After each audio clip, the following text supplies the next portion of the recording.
Our Prophet ﷺ said, when the righteous person is about to leave this dunya and he's facing the next abode, the angels come to him. Now this is when he's still alive. This is in the last milliseconds, the last time that he's still in this world. His ruh is still here, but he's about to pass away. إذا كان عبد في إقبال من الآخرة, he's about to enter the Akhirah. The malaika of mercy and sakina come down from the heavens, and they surround him as far as the eye can see. Their faces are shining bright. Their presence makes him calm, removes any fear and anxiety.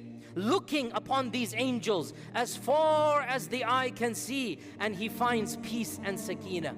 And then the Malakul Maut comes. Subhanallah. Allah doesn't send the Malakul Maut without the preparation, without the angels that are coming to calm the person down. The Malakul Maut generally is a terrifying figure. If you were to just see Malakul Maut, you might get terrified. But the righteous person, Allah subhanahu wa ta'ala does not just send the Malakul Maut instantaneously. No.